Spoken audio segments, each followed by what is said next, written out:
Hi everyone, and today we are going to start our next chapter, which is basically your chapter number 4 and reproductive health. So we have already done our chapter 3, and we have discussed every point which was included in your NCERT. So next video एक video हम लोग करेंगे जिसमें हम NCERT के question answers discuss करेंगे और हम लोग इम्पोर्टेंट डायग्राम्स भी डिस्कस करेंगे. So आज today we will be starting with our chapter 4, that is your reproductive health, right? So basically what is reproductive health? सबसे पहला क्वेश्चन है कि रिप्रोडक्टिव हेल्थ क्या होती है. तो जो कंप्लीट वेलबींग होती है in respect to all reproductive phases like physical, emotional, behavioural and social changes जो हैं उनकी कंप्लीट वेलबींग को हम रिप्रोडक्टिव हेल्थ कहते हैं, right. It means that all the aspects which you include in your life, aspects that you include may be generally included as physical aspects, emotional aspects, behavioral and social. Social and behavioral is also included in same the condition because generally social and behavioral conditions are observed in such a case which completely defects the life processes. तो इसलिए social and behavioural changes को भी हम reproductive health में include करते हैं. Basically हम लोग अगर बात कर रहे हैं रिप्रोडक्टिव हेल्थ की, so we have certain problems and strategies which are faced by the peoples in India, right? So some of the rules and regulations programs have been initiated in that case कि ये reproductive problems को कहीं ना कहीं किसी न किसी तरीके से शॉर्ट ऑफ किया जाए, ठीक है. तो फैमिली प्लानिंग के लिए जो आपका फैमिली प्लानिंग का इशू है उसको कंप्लीशन के लिए यहाँ पर आपको एक प्रोग्राम शुरू किया गया था, दैट वाज इन 1951, राइट. और इस फैमिली प्लानिंग प्रोग्राम का बेसिकली गोल क्या था कि टोटल रिप्रोडक्टिव हेल्थ के लिए लोगों को अवेयर करना और लोगों को इसके बारे में ज़्यादा से ज़्यादा इम्पॉर्टेंट जानकारी देना कि why reproductive health maintenance is important. In same case हमारे पास एक दूसरा प्रोग्राम था, that was reproductive and child health care program, right. RCH program जो था वो ये एम लेकर चलता था कि वो अवेयरनेस क्रिएट करेगा regarding common among people reproductive से रिलेटेड जो भी एस्पेक्ट्स हैं उनके लिए जो भी चेंजेस हैं या फिर चाइल्ड केयर के लिए जो भी रिक्वायरमेंट है उस बारे में लोगों को अवेयर करना इस प्रोग्राम का इम्पॉर्टेंट एम था. तो जो दो इम्पॉर्टेंट प्रोग्राम्स आपको दिए हुए हैं वो यही है, family planning and reproductive health वाला. इन दोनों का मेन आपको एम पता होना चाहिए. फैमिली प्लानिंग वाले प्रोग्राम का एम जो था वो ये था कि जिससे हम आगे के लिए फैमिली प्लानिंग के लिए इनिशिएशन दे सकें, which age is important, which your factors are affecting for these care conditions. तो ये सारी चीज़ें इंक्लूड होती थी इसमें.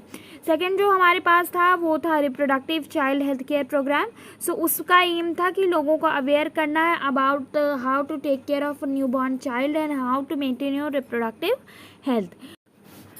Now, so there are certain steps by which we can achieve our reproductive health. तो इसमें गवर्नमेंटल एंड नॉन गवर्नमेंटल दोनों स्ट्रैटेजीज हम फॉलो करते हैं क्योंकि there are certain non governmental agencies also which are initiating such kind of programs that are basically very benefited to the people who are from rural areas, right? So पहला यही आपको दिया हुआ है यहाँ पे पॉइंट कि governmental and non governmental agencies हैं जो कि ऑडियो विजुअल तरीके से या फिर मीडिया प्रिंट के तरीके से अवेयरनेस प्रोग्राम्स चला रही हैं अपनी. दूसरा है कि रिस्पॉन्सिबिलिटी होती है अडल्ट्स की, पेरेंट्स की, टीचर्स की, रिलेटिव्स की, जो कि सही इंफॉर्मेशन अपनी यंग जनरेशन तक पहुंचा सके, right. And they make their children sensitive to the topics which are somewhere not necessary nowadays talked about, right. So ऐसे टॉपिक्स होते हैं जो कि अभी तक ऐसे टॉपिक्स हैं बहुत सारे जो कि जिनके बारे में बात नहीं की जाती. So it's important for our elders specially to parents and teachers to discuss these kind of topics with their young children, right. Nowadays in foreign countries, like we have important part, that is the sex educations, right? So in that case we have to educate the younger generation about the merits and demerits regarding these reproductive health maintenance. So this important factor which is being included in certain of the schools and colleges in foreign countries is now needed to be applicable in Indian colleges and schools also. Even today's date, we are living in 21st century, still we have some topics which are still neglected by the parents and teachers, right? And this is one of the topic which is needed to be taught openly, right? Awareness regarding sexually transmitted disease, that is your STD. It is very important to talk about these STDs and how to take prevention regarding these, right? Educating people and awareness regarding basically the use of certain medicines and maintenance of reproductive health. And we have some of the points regarding which we can talk about the birth control options, pre and post national care, infant child care, importance of planning some properly. These are the topics which are needed to be talked, right? Awareness is the only cause which can create a lot of difference. So हम ये कह सकते हैं कि awareness जो है वो सबसे important है.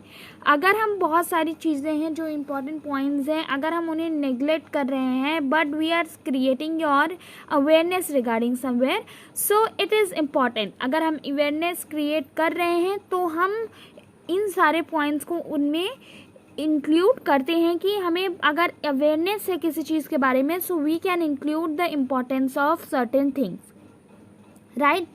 Implantation of newer, better and upgraded facilities in hospital regarding reproductive health. So hospitals are also playing important role in such a condition. So ऐसे hospitals में ऐसी facilities होनी चाहिए, ऐसे initiation programs होने चाहिए जो कि all around certain areas में लोगों को educate करें regarding these medicines or the upgraded facilities or the upgraded use of basically the birth control methods, contraceptive methods. All these are important point to be included. Next is large scale child immunization programs. ये immunization programs जो हैं वो not only for child but they are also somewhere regarding mother also, ठीक है? तो ये जो है वो चाइल्ड के साथ आपको मदर दोनों के लिए ऐसे प्रोग्राम्स को स्टार्ट करना चाहिए, because basically your mother is very prone to diseases, right? The 9-month time period is very critical for the mothers because they can easily get prone to the very dangerous kind of diseases like AIDS and some other kinds of cancers, cervical cancers, your uterine cancers. So for that sake, such kinds of programs should always be initiated for both the conditions, not only just for your mother, right? Or not just for the child. So ये कुछ steps हैं जिन्हें हम include कर सकते हैं, and these are the directly taken up steps from your NCERT. So if you want to read down the NCERTs, these points are enough for you if you read these points, because these are the points which are directly taken up from your NCERT book, right? Now next, coming to how we can decrease maternal and infant mortality rates. What is infant and mortality rate? Basically mortality rate is somewhere related to death and birth, right? So basically if we are talking about these conditions, so we have better awareness related to the your family planning, and we have to also include the points of sex related matters, right? We have to increase the conditions of basically deliveries at the hospitals. We have to increase the availability of equipments. We have to increase the 24/7 availability of doctors into hospitals, either it's a private hospital or it's a governmental hospitals, right? Post natal care is very important. Post natal care is somewhere which is affecting the mortality rates. So either it is we are talking about your infant or we are talking about your maternity. So mother and child, both the mortality rates are to be decreased down, right? Because nowadays they are increasing at very high rates. The reason could be the basically non availability of your post national care at the hospitals and we don't have our good equipments, right? आज की governmental hospitals की condition काफ़ी बुरी है because we don't have doctors there, we don't have equipments which are required, we don't have blood banks to be basically activated 24/7, जबकि यहाँ पर हमसे जो भी प्रोमिस किए जाते हैं गवर्नमेंटल वर्कर्स के थ्रू, तो उस तरीके की कुछ फैसिलिटीज़ नहीं मिलती है. Even now today's there are lot of public hospital, rather than going to public hospital people prefer going governmental hospitals. The reason could be we can have two reasons here. First can be economic issue, ठीक है, economic issue भी हो सकता है. And the last second one could be the somewhere believe. But आजकल की conditions में जो भी न्यूज़ेस सामने आ रही हैं, we can not have a word trust on these governmental hospitals. तो इकोनॉमिक कंडीशन, बिकॉज अभी भी somewhere 80% of people of India are living in rural areas, right. 20% ही ऐसी पॉपुलेशन है जो कि डेवलप हो रही है और they are earning enough to pay for their private hospitals. तो अभी भी इनकम इतनी नहीं है कि वो लोग प्राइवेट हॉस्पिटल्स को प्रेफर कर सकें. सो आज भी 80% ऑफ द पॉपुलेशन ऐसी है जो कि हमारी क्या करती है, गवर्नमेंटल हॉस्पिटल्स को प्रेफर करती है. सो इस केसेस में अब हमारी गवर्नमेंटल हॉस्पिटल की कंडीशन अच्छी होनी चाहिए क्योंकि वहाँ पर लोगों का बिलीव बहुत ज़्यादा है. तो increase of maternity and your infant mortality rate is just because कि governmental conditions and equipment provided नहीं है, अच्छी है. Even doctors are also not available, right. तो ये कंडीशंस हैं जिसकी वजह से ये दोनों केसेस बढ़ रहे हैं. हम लोग डेफिनेशंस इनकी एक सेपरेट वीडियो में डिस्कस करेंगे. I will be showing you some of the case studies also that will be helping you to understand it better, ठीक है. अगर हम इम्प्रूव्ड रिप्रोडक्टिव हेल्थ की बात करें किसी भी सोसाइटी में कि सोसाइटी की रिप्रोडक्टिव हेल्थ क्या है और कैसे वो बेटर है या नहीं है, तो we have certain parameters that we can check and we can assign ourselves the rate कि उस सोसाइटी में आपका अवेलेबिलिटी ऑफ बेसिकली क्या है कि रिप्रोडक्टिव हेल्थ अच्छी है कि नहीं. ये चीज़ हमें कुछ पैरामीटर्स से पता चलती है. If societies generally preferring the small families is somewhere regarding the one husband wife couple and the two child, right. So that is what the smaller family is nowadays included. And now a single child policy like China, we are also applying, some of the countries are applying this condition. But that would also be having negative effect. इससे भी negative effect होगा क्योंकि one child policy से basically क्या होगा कि अभी भी still if we are in 21st century, the mindset of people is still the same as of 90s, right.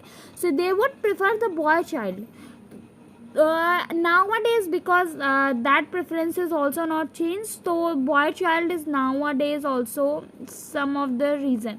So in that case, if we are preferring to have a boy child, so increase in female feticide will increase definitely a bad percentage. Female feticide का percentage बढ़ जाएगा. That would be another problem to solve out in this one child policy. So I think that would have a negative effects and that shouldn't be applicable in the countries.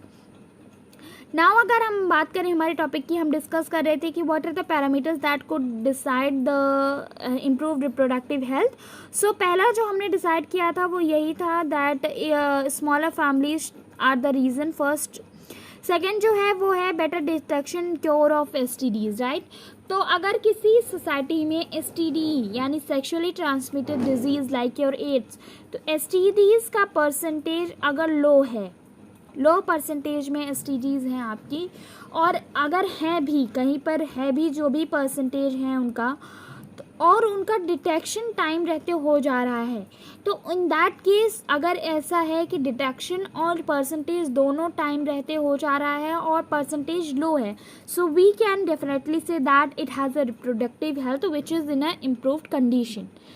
The third one is over increase medical facilities. मैंने अभी बताया governmental hospitals are not preferring to have a good condition. तो अगर medical facilities 24/7 available है किसी society में, we have less death rate percentage in the society, so we can prefer a good reproductive health and we have increased medical facilities. तो ये conditions हैं, कुछ general चीज़ें हैं जो इस चैप्टर की हैं, हमने डिस्कस की है। नाउ नेक्स्टली हम लोग इम्पॉर्टेंट टॉपिक्स डिस्कस करेंगे जो कि हैं टॉपिक वाइज। यहाँ पर ये जो मैं आपको इम्पॉर्टेंट चीज़ें अगर बता दूँ कि इसमें से इम्पॉर्टेंट क्या है, तो आपका सबसे पहला है, आपको डेफिनेशन क्लियर होनी चाहिए किसकी, रिप्रोडक्टिव हेल्थ की। रिप्रोडक्टिव हेल्थ की डेफिनेशन बहुत इंपॉर्टेंट होती है which is definitely here given, right.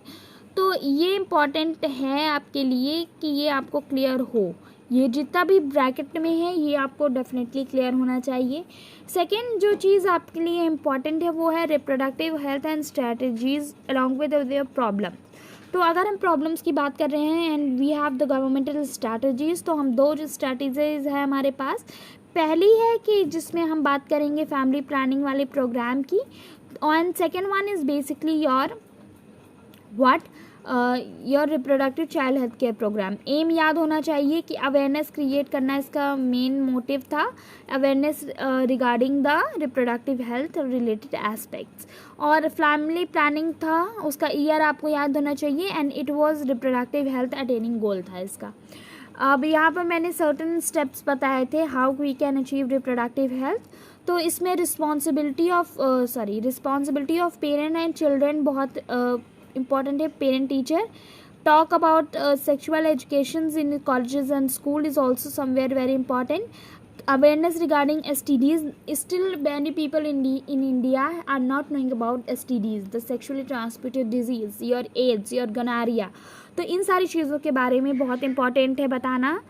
And we have to educate people, especially the fertile couples, right, regarding the family planning, birth control options, the contraceptive importance of treating, ये सारी चीज़ें।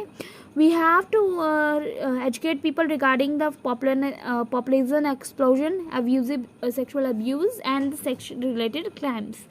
सो ये सारे points हैं जो आपको इम्पॉर्टेंटली इंक्लूड करना है। नेक्स्ट इंपॉर्टेंट पॉइंट जो है यहाँ पर मैं जो सबसे इम्पॉर्टेंट पॉइंट आपको इंक्लूड करवाऊंगी वो ये है, how can we can decrease the this your infant mortality rate and maternal mortality rate. Improved society के पैरामीटर्स भी हैं जो आपको याद करने हैं। So that is what important all it is in video. अगर फिर भी आपको लगता है कि आपको कुछ और चीज़ें इंक्लूड करनी है तो आप इंक्लूड कर सकते हो, but I would say that's enough from NCERT। ये NCERT प्रिपेयर नोट्स हैं, आपको और कहीं जाने की या फिर कोई भी रिप्रोडक्टिव हेल्थ से या रिप्रोडक्टिव हेल्थ वाले चैप्टर से रिलेटेड कोई भी नोट्स और प्रेफर करने की ज़रूरत नहीं है। So that's all for today's video. If you like the video, hit the like button, do share with your friends and stay tuned for the next video.